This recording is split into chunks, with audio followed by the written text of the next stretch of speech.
This week I'm talking about patience. In this episode, you'll find out what patience is, why it matters for good mental health and well-being, and how to incorporate greater patience into everything you do. So, let's talk.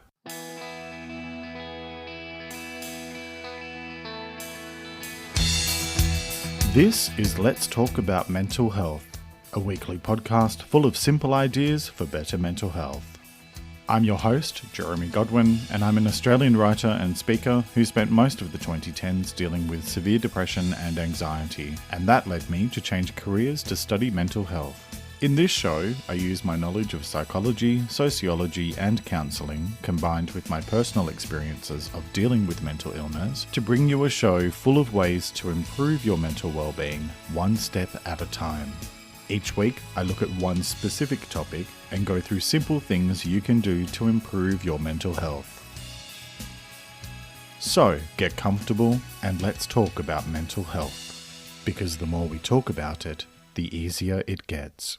Hello and welcome to episode 64, and thanks so much for joining me. 2021 is the year of well-being here on the Let's Talk About Mental Health podcast, because well-being doesn't just happen, it takes work. So each week on the podcast, I'll be continuing to share simple ideas for better mental health and practical advice for improving your overall well-being by exploring lots of different things that you can do every single day to make a positive difference in your life. This week is all about patience, which, given the fact that we've been stuck in a loop for probably about a year now, thanks to that unwanted house guest that just won't leave and insists on sucking all the fun out of the air, Uncle Rona, it kind of seemed appropriate that I should talk about patience this week and sort of how it fits in with well-being. It's also quite timely because if you're into astrology, we're now knee-deep in Mercury retrograde, which means an extra large helping of patience will very likely be needed and come in handy over the coming weeks. Before we jump into this week's content, a quick word about the latest episode of Let's Talk About Mental Health TV, which is out now on YouTube. In episode 2, I'm talking about simple ideas for consciously building greater mental and emotional strength, and in doing so, dealing with your worries and fears. I've made a couple of changes to my approach on YouTube going forward. First, the main weekly show will now focus a lot more on one specific topic. So I guess in that respect, it's a little bit more similar to this podcast, although I'll also be sharing stuff that I find interesting or that's relevant in the world as and when it happens. So it's still going to be a bit broader in focus than what I do here, but mainly focused on one specific topic.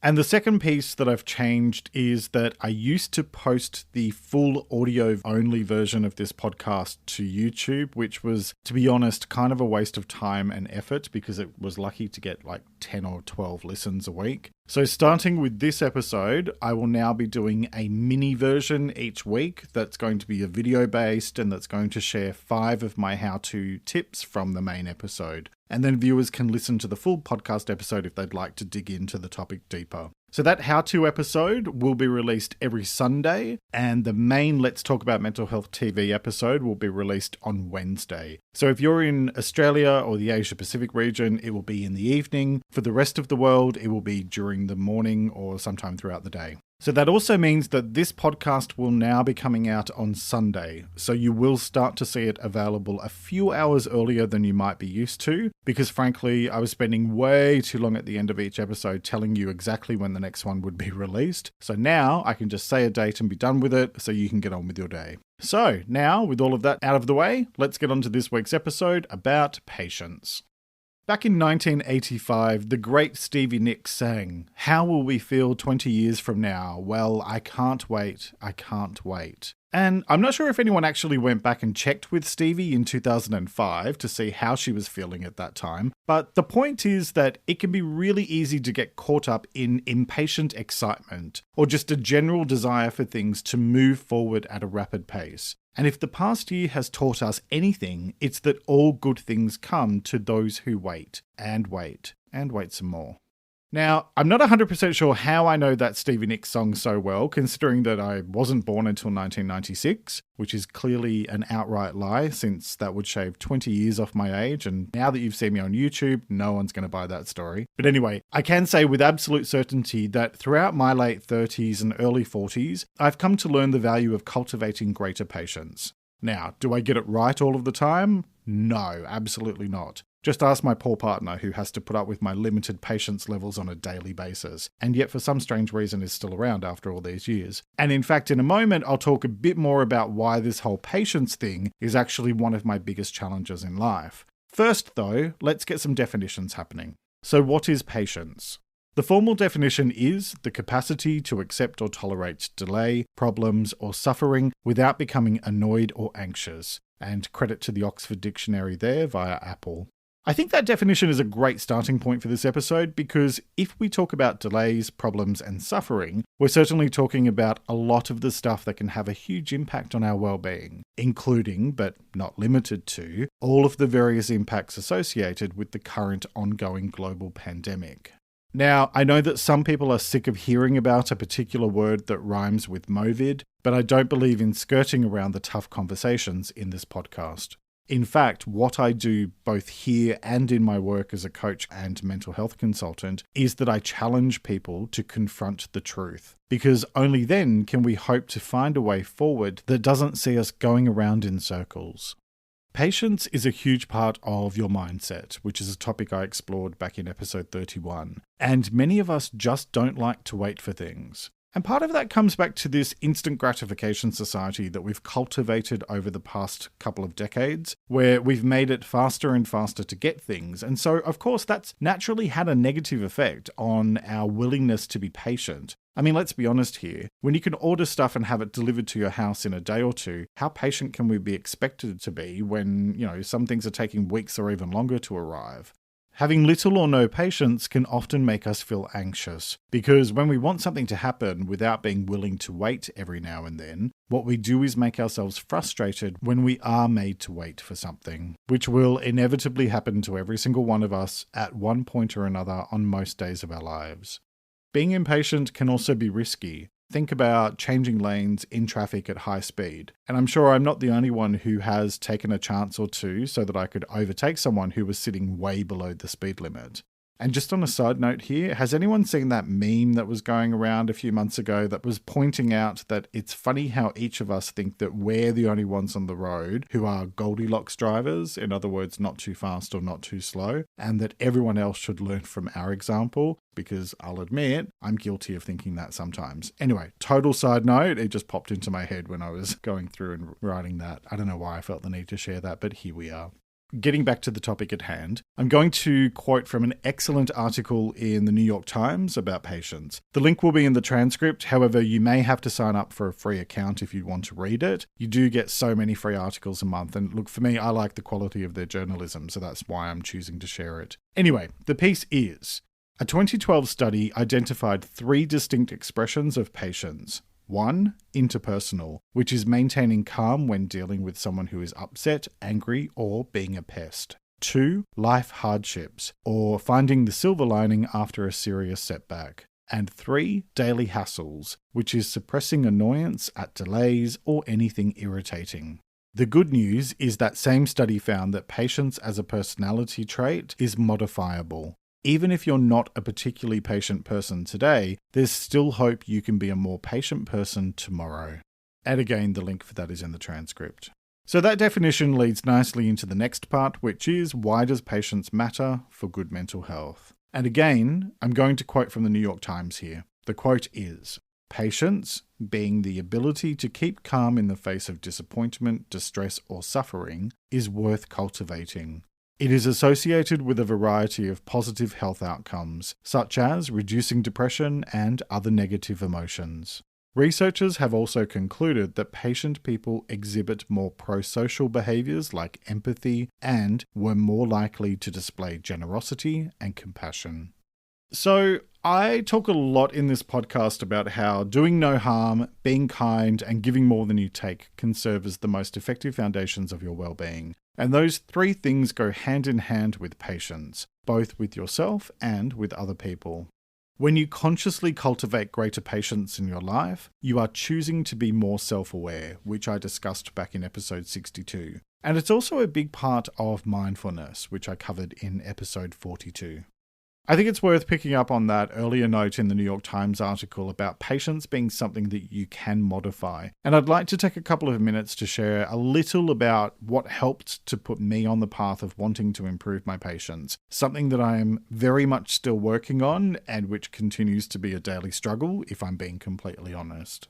Now, for me, one of the things I struggle with the most is impatience. And being able to hit that pause button so that I don't just react in a cranky way. I try to do that a lot and I don't always manage to achieve it. But the thing is that, like most people, I'm much more than just that one challenging aspect of my default personality. I'm also kind and caring and generous, and I have a slightly weird sense of humor and all of these other qualities. But also, I'm fortunate to be self-aware of what my less than ideal qualities are. And then the other thing is that apart from just being self-aware, I'm also committed to working on ways to better myself every single day, rather than just putting my hands up in the air and saying, oh, well, that's just the way that I am. Some people do that. Some people just say, oh, well, that's my personality. It can't be changed. And to that, I say bullshit. You can change aspects of your personality. It's about taking responsibility for your words and actions. So what really inspired me to start working on myself in terms of slowly addressing my issues with being impatient was something that happened about 8 or 9 years ago. I was visiting one of my aunts, and she, just like me, is quite quick to crankiness when she gets a bit annoyed. And near her front door, she had written herself a sticky note using really big letters, and it said, "Don't get mad," with a big exclamation mark. So she had that right near her door, and she would see it every single time she walked out the door. Now, I know that it was probably there mostly as a reminder for when she was going to see my mother, who tends to trigger me as well. I take full responsibility for my own words and actions, but that woman most definitely knows how to trigger people for a sport, and she does it a lot. But anyway, my point is that seeing that note that she had, "Don't get mad," it stopped me in my tracks, and I turned around and asked my aunt about it, and she told me that she decided that she just wanted to do something about it because she didn't like being that person.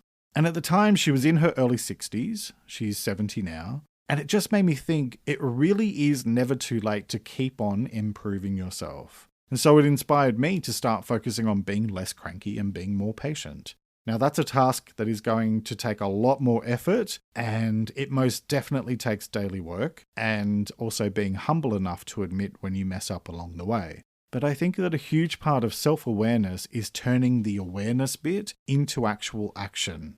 You can be aware that you're an asshole sometimes, but that awareness means nothing if you don't do anything to improve it so that you're a little bit less of an asshole every single day. And that's the thing with personal qualities, be they good or not so good.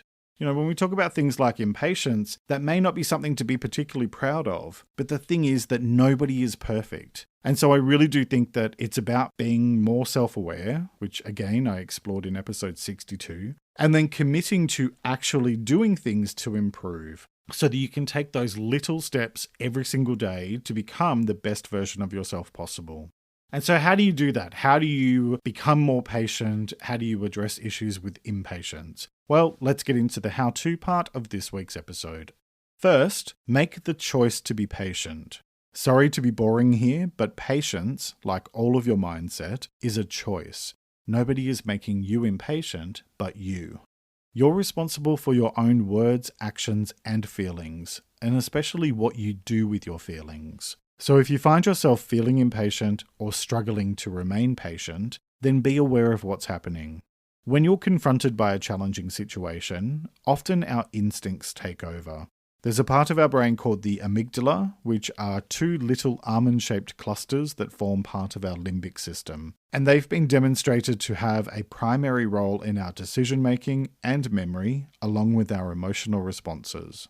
They're thought to be the home of our fight, flight, freeze response, which is where our instincts take over when we're in danger and we either fight, take flight, in other words, run away, or freeze up entirely.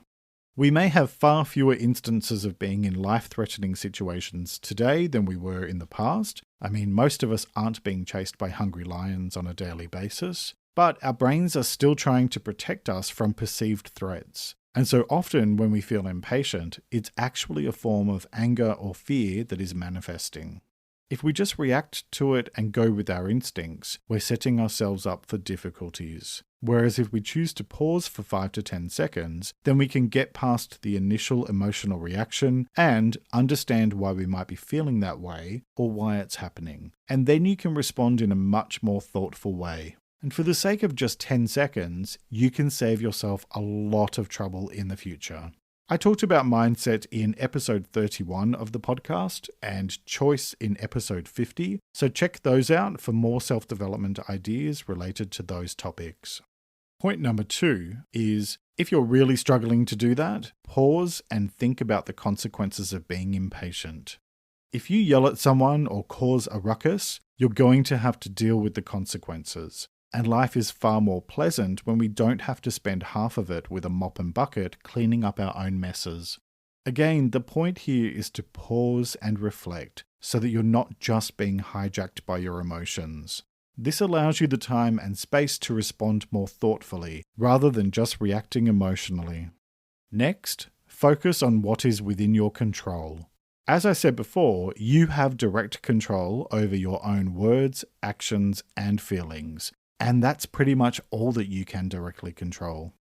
You can fight that basic truth, which will cause you frustration when dealing with other people, or you can accept it and find greater peace. Check out episode 48 of the podcast for more about control. Tip number 4 is consider your priorities. It's so easy to get caught up in the little day-to-day things that happen in our lives. But let's be blunt here. Most of the stuff that we experience every day won't matter in 5 weeks, let alone 5 years. So every day, take a few moments to remind yourself of your top 3 to 5 priorities that you're working towards. And then, when the inevitable shit hits the fan, or something happens to make you feel impatient, stop and ask yourself, how relevant is this situation to what really matters in my life? If it isn't related to your priorities, then let it go. And if it is related to your priorities, then take a break from it, so that you can then come back to it in a calmer and more thoughtful way. Tip number 5 is to lean into whatever is blocking you. You know how we so often feel like we just don't have a moment to ourselves? When something happens to slow you down, like picking the wrong queue at the supermarket or hitting heavy traffic when you're already in a rush, consider that a message telling you loudly and clearly that it's time to breathe and take a micro break. Since you cannot control external events or other people, no matter how much you might try, all you can really do is lean into the situation and accept it with grace, dignity, and calm. My next point is to do things that make you feel uncomfortable or impatient, and it's a continuation from the previous point. Put your phone away when you're stuck in a queue and just be for a few minutes. Let other drivers in when you're stuck in traffic. And if someone is doing just slightly under the speed limit, then instead of trying to overtake them, force yourself to just stay behind them for a few minutes. Pick a lane at the supermarket and stick to it, regardless of how slow it might move. Use the ad breaks to close your eyes and take a few moments to just sit quietly. Although you're probably going to have to hit the mute button for that one, since most ads tend to be louder than the show, even though most of the TV networks claim that's not the case. I think we all know that is the case. My point is, when you do these things, even when they make you feel uncomfortable, they push you out of your comfort zone, and they also remind you that it's okay to just be, and that you can create a greater sense of calm by accepting those things that are outside of your control, while also being kind at the same time. I talked about acceptance back in episode 36, so you may find that useful. My next point is to have fun, especially when it comes to doing difficult things. I find cleaning the house tedious. It always takes longer than you think it's going to. And my favorite thing to do is to have some fun with it. So put some music on and sing my heart out, even if it's off key. And it's also something that I've started doing while I'm doing work on the house. Our place is a, what's the polite way of describing it? A fixer-upper. And so there's a lot of stuff that always needs to be done. And with those DIY jobs around the house, I've learned the hard way that it will inevitably take 5 times longer than you think it will, and it will be way more complicated than you initially expected. It is what it is. There's no point screaming at the wall because every single type of screw that you try either won't stay in or won't go in at all. And you can either stress over it or you can just have fun, which makes life a lot easier. And that leads me to my next point, which is to put things into context. And it's a continuation of something I said a little bit earlier. And, the thing is, you might be struggling with impatience now, but are you really going to remember this situation in 5 days, 5 weeks, 5 years? Most things really are not that big of a deal. We just make them into a big deal because our minds are overly dramatic and prone to a bit of hysteria. If it doesn't matter as part of your priorities or in terms of the big picture of life, let it go. You might also find episode 3, Priorities, and episode 32, Letting Go, to be particularly helpful here. Next, if you are really struggling to be patient, remind yourself of the longer-term costs associated with being impatient. So I touched on some of this before, and I'd want to expand this a little bit further. There are longer-term impacts of being impatient that can have a negative effect on your life and other people. Part of that's about your health. And also, let's just talk about relationships. When you blow up at people, whether they're loved ones or total strangers, you make things way more complicated than they need to be. And if you listen to last week's show, episode 63, then you'll know that simplicity is one of the most important aspects of improving and maintaining your well-being. Because the less drama that you need to deal with, the better. I know that there are some people in this world that can be triggering, but you're in control of what you do, say, and feel. So instead of just reacting, pause and reflect, and then remind yourself that being impatient often provokes arguments. And so instead, choose to just simmer down a bit so that you can respond in a calmer and more thoughtful manner. It will help to improve your relationships both at home and at work. I said it before and I say it again, nobody is perfect, but you can certainly become a better version of yourself if you just focus on making those small choices every single day, because little improvements add up over time to make really big differences. And then my final tip is get support. If you've tried everything that I've just talked about and you're not getting anywhere, work with a counsellor or therapist. You may even find it useful to work with an anger management specialist.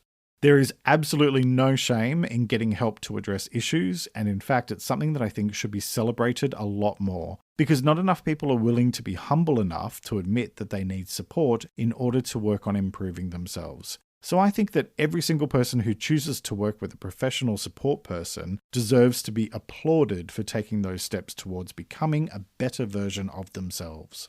You wouldn't try to treat a serious physical injury on your own, so why would you do so with some aspect of your mental health that might be proving difficult to address? So if you're struggling, get help, because you definitely do not have to go through challenging situations alone. Because when it comes to patience and mental health, what it all boils down to is this. We might want to always have what we want when we want it, or we might want to not find ourselves in a position where, other people do things that irritate us, but we cannot always have what we want, because so much of life is outside of our direct control. When you choose to be more patient, you're making a conscious decision to be more thoughtful in your words, actions, and feelings, which leads to more positive and constructive relationships with other people and a better relationship with yourself. If you find yourself feeling impatient, think about the bigger picture and focus on what really matters most. Then let go of the small stuff that really just does not matter. Patience, like all aspects of well-being, isn't something that just magically happens because you decide to be more patient. It takes conscious effort every single day, and that begins with making a choice to be more patient. The choice is yours, as it is with all things related to your well-being. So, what choice will you make today?